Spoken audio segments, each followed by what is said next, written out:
আমাদের একটা সমস্যা আছে, আপনার আমার কাছে হচ্ছে আমার ব্যক্তিগত ধারণা আর কি, যে আমরা রাজনীতি করতে অনেক বেশি পছন্দ করি কাজের চেয়ে। রবীন্দ্রনাথ ঠাকুরের একটা 150 বছর আগে আপনার একটা কবিতা আছে রবীন্দ্রনাথ ঠাকুরের। কবিতাটা হচ্ছে, কবিতার নাম খুব চমৎকার, আপনি পড়বেন, পড়লে খুব ভালো লাগবে আপনাদের, দুরন্ত আশা। কবিতাটা এক জায়গায় আছে, কাগজ নেড়ে উচ্চস্বরে পলিটিক্যাল তর্ক করে, মাথায় ছোট বহরে বড় বাঙালি সন্তান। কথার যে কতটা সত্যি, এটা আজকে এই মুহূর্তে এসেও কিন্তু আমাদের মনে হয় বোধহয় তাই। তারপর উনি বলছেন, ইহার চেয়ে হতেন যদি আরব বেদুইন, চরণ তলে বিশাল মরু দিগন্তে বিলীন, ছুটছে ঘোড়া উঠছে বালি চলেছে সেদিন। অর্থাৎ গতিবাদ। এই কাগজের উচ্চস্বরে পলিটিক্যাল তর্ক করেন আপনার 150 বছর আগেও ছিল, তখন রকে বসে পলিটিক্যাল তর্ক করতো। এখন আমরা সারা দিন রাত টেলিভিশনে টক শো থেকে শুরু করে সবসময় শুধু পলিটিক্যাল তর্কই করতে আছে, তাই না?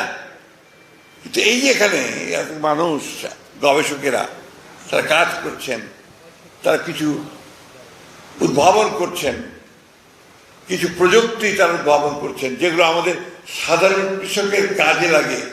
এই বিষয়গুলো কিন্তু আমরা টেলিভিশনে কথা বলতে শুনি না, বা আপনার পত্রিকাতেও লিখতে দেখি না। কোথাও বড় করে যে কোথাও একটা আপনার হাইলাইট করবে, ফোকাস করবে, সেটা করতে দেখি না। আমি কয়েকদিন আগে আমার দেশ ঠাকুরগা, আপনারা জানেন, আমি ঠাকুরগাতে গিয়েছিলাম। আমাকে একজন বললো যে একজন কৃষক, সে নিজের উদ্ভাবনীতে সোলার দিয়ে সে 300 একর জমি চাষ করছে 28টা পাম্পের মতো দিয়ে, এবং 4300 মুরগির একটা খামারও করেছে, আর সেই সঙ্গে আপনার ওই সোলার সিস্টেম দিয়ে সে অন্যান্য কাজগুলো করছে, বিদ্যুতের বাড়ি ঘর, এয়ার কন্ডিশনার, টেলিভিশন এগুলো চালাচ্ছে। আমি দেখতে গিয়েছিলাম, দেখি যে ভদ্রলোক কিন্তু আপনার কোনো শিক্ষিত লোক নন, তিনি একজন সাইকেল মেকানিক ছিলেন। আমি আপনাদের সত্য ঘটনা বলছি, গ্রামটার নাম চিলারং, আপনারা গিয়ে দেখতে পারবেন। সে নিজে সাইকেলের মেকানিক করতে করতে তিনি নিজেই আপনার উদ্ভাবন করতে শুরু করেন যে কীভাবে বিদ্যুৎ উৎপাদন করা যায়, এবং তিনি এই করতে করতে কিন্তু সোলার দিয়ে বিদ্যুৎ উৎপাদন করে ফেলেছেন। এই যে একটা মানুষ, সে আপনার একটা সাইকেল মেকানিক থেকে এখন স্বশিক্ষিত একজন গবেষক হয়ে একজন বিজ্ঞানী হয়ে গেল, বিদ্যুৎ উৎপাদন করছে সোলার প্যানেল দিয়ে, তার সব কিছু কিন্তু নিজে তৈরি করা। এটা কিন্তু আমরা কেউ হাইলাইট করে না। আমি বারবার করে ওখানে যারা ছিল রিপোর্টার, তাদের বললাম যে ভাই এগুলো একটু দেবেন তো ভালো করে পত্রিকায়। একটা না দুটো পত্রিকায় আসছে, আর কোনো পত্রিকা আসে। এটাই সমস্যা। আমি যে কথা বলছিলাম, আমরা তর্ক করতে ভালোবাসি, আমরা রাজনৈতিক চিন্তা ভাবনা নিয়ে আমরা বেশি চিন্তা করি সবাই। আমাদের একেবারে যে রিক্সা শ্রমিক, সেই ভাইটা থেকে শুরু করে আপনার একদম টপে যারা, তারাও রাজনীতির কথা বলে। এমনকি আপনি দেখবেন গ্রামে 2-3টে আপনার গুমটি ঘর আছে, আপনার চায়ের দোকান, ওখানে আপনার টেলিভিশন দেয়, ওকে বসে গল্প করে, ওখানেও দেখবেন শুধু রাজনীতির কথাই হয়। যার ফলে আমাদের মাইন্ডসেট তৈরি হয়ে গেছে যে আমরা কথায় কথায় আমরা সবাই মিলেই আমরা এখন পলিটিশিয়ান, সবাই আমরা প্রধানমন্ত্রী হয়ে যাই, সবাই আমরা আপনার মন্ত্রী হয়ে যাই। খেয়াল করে দেখবেন আপনি। তো এইভাবে কিন্তু এগুলো যায় না। আমি আলাপ করছিলাম যে এখানে আপনাদের এখানে বাজেট কত আসছে, বাজেট কত আপনার এখানে? স্যার যে 23 কোটি টাকা এখানে এই প্রতিষ্ঠানের মাত্র 23 কোটি টাকা বাজেট, আর নিজস্ব আয়তন, আর সব কিছু নিজস্ব আয় চলছে। আমার প্রশ্ন হচ্ছে যে আমি যখন আপনার এই হাজার হাজার কোটি টাকা ব্যয় করছি, ব্যাংক থেকে লুট করে নিয়ে চলে যাচ্ছি, তো এইখানে আমার 100-150 কোটি টাকা গবেষণার জন্য দিতে আমার অসুবিধাটা কোথায়? আপনি বলবেন যে, আপনারা বলবেন স্যার আপনি তখন আছেন ক্যাবিনেটে, মন্ত্রণালয়ে, সরকারে, তো দিচ্ছেন না কেন? ওই যে বললাম মাইন্ডসেট, এই মাইন্ডসেট আমাদেরকে পরিবর্তন করতে হবে। আমি আপনাদেরকে কথা দিচ্ছি, শুধু এই প্রতিষ্ঠানের জন্য নয়, গবেষণার জন্য আরো বেশি করে অর্থ বরাদ্দ করার জন্য আমরা আবার চেষ্টা করব আমার সুবিধে করি। এখানে কতগুলো বিষয়ে যখন প্রযুক্তি আমি দেখলাম, যেটা আমার মনে হয় যে আমরা যদি প্রাইভেট সেক্টরের সঙ্গে একটু যোগাযোগ করি, তাদেরকে যদি আমরা এখানে একটু আপনার আকৃষ্ট করতে পারি, তাহলে বোধহয় আমরা অনেক লাভবান হব। আমাদের কৃষিতে আস্তে আস্তে কিন্তু মানুষ আপনার আগ্রহ হারিয়ে ফেলছে। কারণ কি, কৃষি পণ্যের তো দাম পায় না,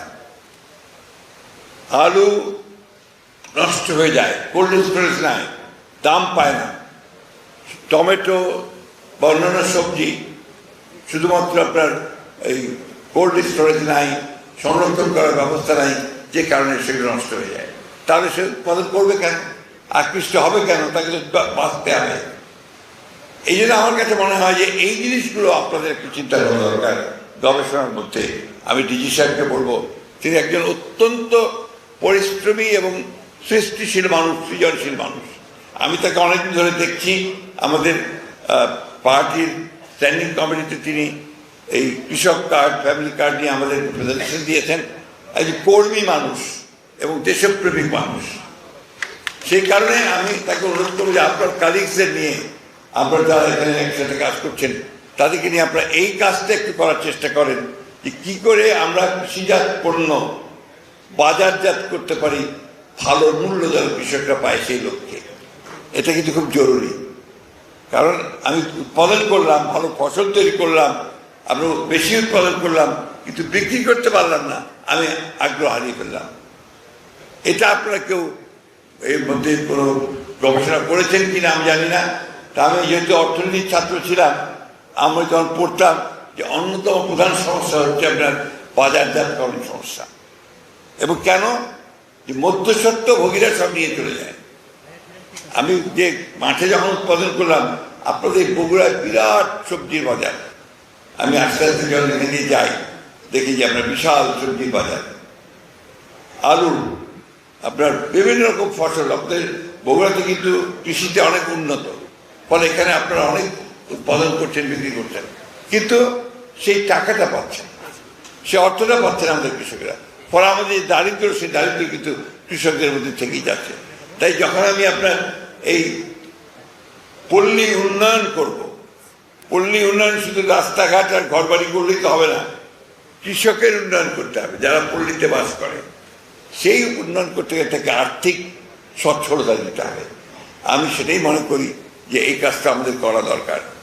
আমরা আপনার আমাদের বগুড়া, কুমিল্লার বার্ড, আপনার বগুড়ার এই একাডেমি, আবার আরও দুটো হয়েছে বোধহয়, রংপুর একটা জামালপুরে একটা, আর একটা বোধহয় গোপালগঞ্জে হয়েছে। এগুলো এখন নতুন হয়েছে, কাজ শুরু করেছে। কিন্তু আপনারা ইতিমধ্যেই কিছুটা সাফল্য অর্জন করেছেন এবং স্বাধীনতা পুরস্কারও পেয়েছেন আপনারা। আমি সেই জন্য আপনাদেরকে আন্তরিক ধন্যবাদ, কৃতজ্ঞতা জানাচ্ছি, অভিনন্দন জানাচ্ছি। আমি খুব আত্মবিশ্বাসী মানুষ এবং আমি মনে করি যে আশাবাদীও মানুষ, যে আমরা আপনাদের যে নেতৃত্ব এখানে আপনারা পেয়েছেন, আপনাদের মহাপরিচালক সাহেব এখানে যিনি আছেন, অত্যন্ত পরিশ্রমী লোক এবং সৃজনশীল লোক।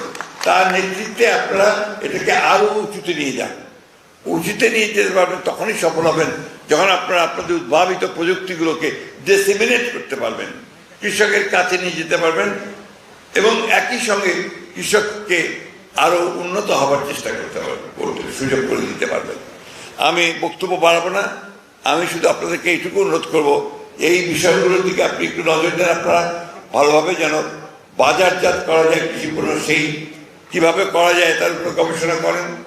যেমন আমার কাছে মনে হয়, আমার যে কথা বলছিলেন কিছুক্ষণ আগে সিরাজ সাহেব, ছেলেরা শুধু চাকরি চায়, আরও একটা ব্যাপার আছে, আর ঠিকাদারি করতে চায়।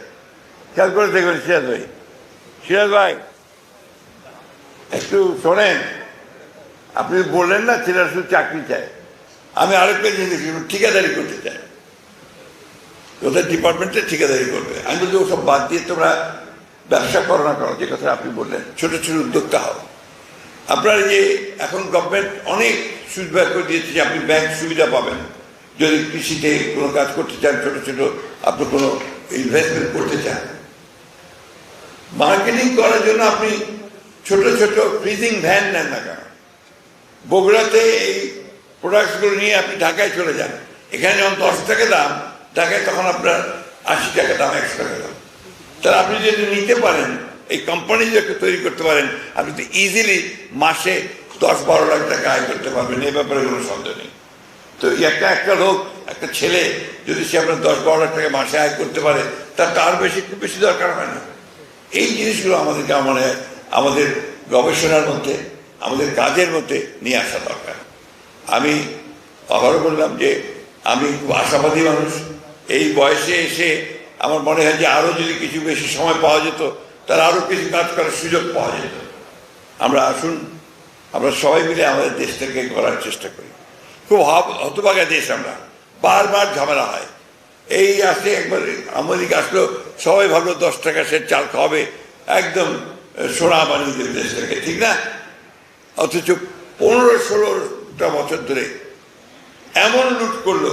আমি যখন আপনার 17 বছর পরে আমার এলাকা থেকে গ্রামে গেলাম, গিয়ে দেখি একটা রাস্তাও নাই, স্কুলগুলো ভেঙে পড়ে যাচ্ছে।